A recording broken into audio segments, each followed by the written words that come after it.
Assalamualaikum warahmatullahi wabarakatuh. Perkenalkan, nama saya Muhammad Rizky Hafiz Saputra dengan NIM 8111-422-383. Di sini kita ketahui bahwasannya di era saat ini pembangunan nasional merupakan hal yang amat digencar-gencarkan.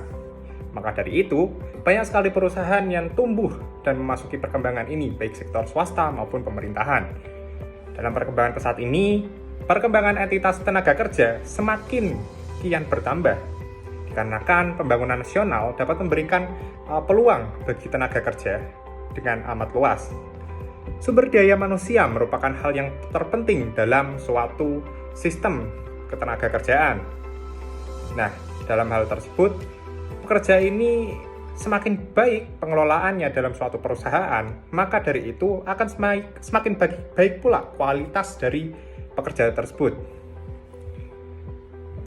Nah, kita ketahui bahwasannya dalam pasal 28D ayat 2 Undang-Undang 1945 yang merupakan dasar negara kita menyatakan bahwa setiap orang berhak untuk bekerja serta mendapat imbalan dan perlakuan yang adil dan layak dalam hubungan kerja. Nah, dalam pasal 28D ayat 2 tersebut, seseorang akan mendapatkan hak mengenai pekerjaan dan penghidupan yang layak. Artinya, mereka akan dijamin atas pekerjaannya dan mendapatkan hak-hak demi keberlangsungan kehidupan baik untuk dirinya maupun keluarganya dengan layak. Namun, terkadang keberlangsungan mengenai penghasilan dan hak-hak pekerja mereka belum tentu akan berjalan dengan mulus, dikarenakan beberapa faktor seperti hari tua, sakit, kecelakaan, bahkan meninggal dunia karena kerja. Nah, selain itu, aturan mengenai ketenagakerjaan di Indonesia seperti Undang-Undang Nomor 13 Tahun 2003 tentang ketenagakerjaan, yang mana aturan tersebut mengatur mengenai hak dan kewajiban para pengusaha dan para pekerja. Aturan tersebut juga memberikan jaminan atas kesehatan, kecelakaan kerja, jaminan hari tua, bahkan sampai kematian.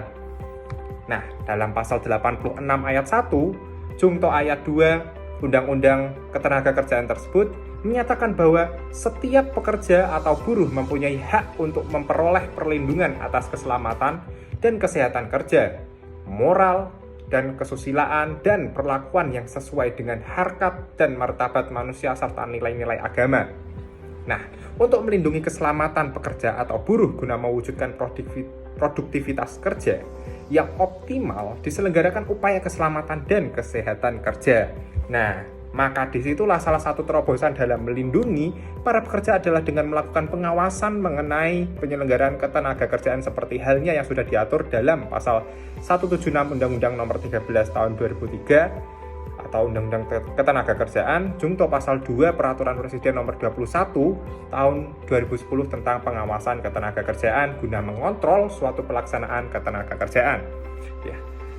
Walaupun sudah diberlakukan peraturan yang melindungi hak-hak pekerja khususnya dalam hal mencegah terjadinya suatu kecelakaan kerja, namun dalam implementasinya masih banyak sekali pekerja yang mengalami kerugian terhadap perlakuan atas perusahaan baik secara sengaja maupun atas kelalaian perusahaan, yang mana hal tersebut akan sangat memicu dalam kesehatan dan keselamatan para pekerja. Seperti halnya data yang sudah dipaparkan berikut ini. Data ini diambil dari laman website BPJS Ketenagakerjaan, yang mana pada rentan waktu 2020 sampai 2023 terdapat kasus kecelakaan kerja yang ada di Indonesia. Nah, berdasarkan data tersebut, ditemukan kenaikan kasus kecelakaan kerja di Indonesia pada rentan tahun 2020 yang awalnya sebesar 221.740 kasus naik menjadi 234.370 kasus pada tahun 2021, lalu naik lagi menjadi 297.725 kasus pada tahun 2022, dan naik lagi secara signifikan pada tahun 2023, yakni mencapai 360.635 kasus. Nah, mengamati banyaknya kasus kecelakaan kerja yang ada di Indonesia, seharusnya para perusahaan dan lembaga pengawas ketenagakerjaan di Indonesia turut andil mengupayakan dalam meminimalisir terjadinya suatu kecelakaan kerja dan memberikan perlindungan kepada para pekerja. Maka dari itu perlu suatu fokus yang lebih atas pengawasan mengenai kepentingan untuk menghindari kecelakaan kerja dan melindungi kesehatan kerja para tenaga kerja di Indonesia. Nah, kita memasuki pembahasan, lalu bagaimana peran dan fungsi lembaga pengawasan ketenagakerjaan dalam melindungi keselamatan dan kesehatan pekerja di Indonesia? Nah, setiap pekerjaan memiliki resiko, termasuk akan terjadinya kecelakaan kerja yang pastinya mengakibatkan kerugian. Pentingnya pemahaman konsep keselamatan kerja dan kesehatan kerja atau dikenal sebagai K3 bertujuan untuk menciptakan pekerjaan yang sehat, baik jasmani maupun rohani, yang dimana sudah dijelaskan pada Undang-Undang Keselamatan Kerja yang termuat pada PP nomor 50 tahun 2012 tentang penerapan sistem manajemen keselamatan dan kesehatan kerja atau K3. Yang mana K3 ini memiliki pengertian segala kegiatan untuk menjamin dan melindungi keselamatan dan kesehatan tenaga kerja melalui upaya pencegahan kecelakaan kerja dan penyakit akibat kerja. Nah, berdasarkan pasal 1 ayat 1 Peraturan Presiden nomor 21 tahun 2010 tentang pengawasan ketenagakerjaan menyatakan bahwa pengawas ketenagakerjaan adalah kegiatan yang mengawasi dan menegakkan pelaksanaan peraturan perundang-undangan di bidang ketenagakerjaan. Adanya peran pengawas dalam perlindungan ketenagakerjaan dan menegakkan hukum diperlukan untuk memastikan bahwa sistem manajemen keselamatan dan kesehatan kerja atau K3 telah dilaksanakan dengan benar dan sesuai dengan prosedur. Pengawasan ketenagakerjaan melalui dua pendekatan, yakni preventif, edukatif, dan represif. Tingkat kepatuhan masyarakat terhadap hukum ketenagakerjaan sangat bergantung pada pendekatan yang dipilih. Pada dasarnya, bagaimana kedua metode ini digunakan bergantung pada seberapa baik pengusaha dan pekerja atau buruh mematuhi peraturan ketenagakerjaan. Tindakan preventif edukatif dilakukan jika hal itu mungkin dan masyarakat masih ingin mematuhi hukum. Namun, jika itu tidak berhasil, satu upaya yakni tindakan represif justisia yang digunakan untuk mendorong masyarakat untuk mematuhi hukum walaupun dalam kondisi terbatas. Nah, pengawasan ketenagakerjaan dilakukan dengan bertujuan untuk menjamin pelaksanaan peraturan ketenagakerjaan yang telah terlaksana. Dengan demikian, sasaran dalam pelaksanaan pengawasan ketenagakerjaan ini untuk meminimalisir dan menghilangkan terjadinya pelanggaran undang-undang ketenagakerjaan, sehingga diharapkan dalam menciptakan hubungan industrial yang berjalan dengan baik dan harmonis yang pada akhirnya menciptakan ketenangan bekerja bagi para pekerja dan ketenangan berusaha bagi para pengusaha. Pihak yang berwenang dalam melakukan pengawasan menurut pasal 1 ayat 3 adalah unit kerja pengawasan tenaga kerjaan di Satuan Kerja perangkat daerah provinsi yang sesuai dengan ketentuan perundang-undangan menangani masalah ketenagakerjaan. Nah, sebenarnya fungsi mengenai adanya suatu pembentukan lembaga pengawas ketenagakerjaan adalah untuk memberikan jaminan kepastian hukum mengenai kondisi kerja dan perlindungan bagi para pekerja selama mereka bekerja, melakukan pekerjaan, seperti halnya mengenai ketentuan yang berkaitan dengan upah kerja, kesehatan kerja, keselamatan pekerja, dan kesejahteraan pekerja. Serta hal-hal yang terkait sejauh ketentuan tersebut dapat ditegakkan oleh pengawasan ketenagakerjaan.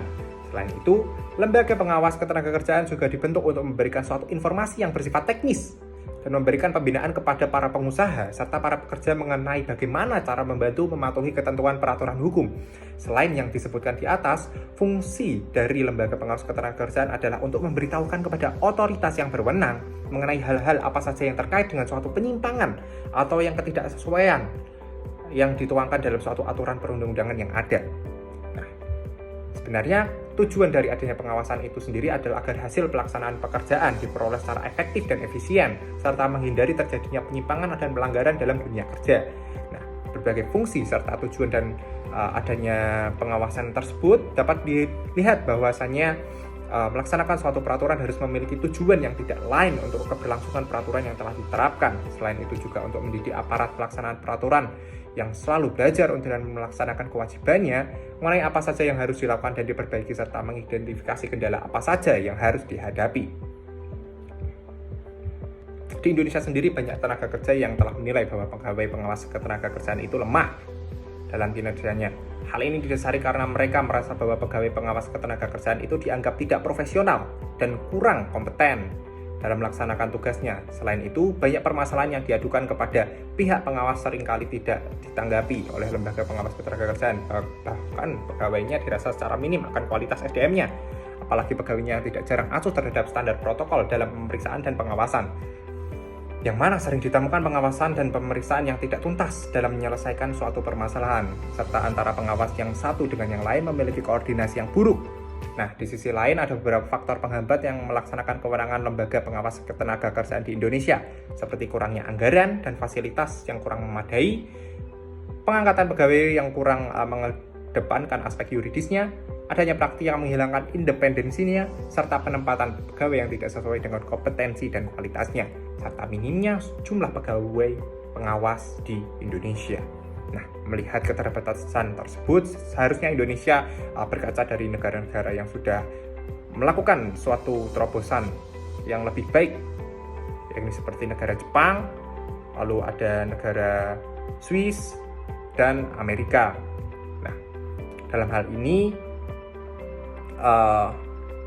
peran pekerja juga sangat dibutuhkan dalam melancarkan kegiatan pengawasan ini. Maka dari itu, semua aspek, yakni baik pemerintah, pengawas, lalu pengusaha, pekerja itu harus saling berkolaborasi dalam mengupayakan hal ini. Dikarenakan ya juga pekerja merupakan aspek yang terpenting, mengingat tadi bahwasannya pekerja merupakan suatu tombak dalam perusahaan ya. Nah, itu aja. Sekian dari saya. Bila ada kesalahan mohon dimaafkan. Wassalamualaikum warahmatullahi wabarakatuh.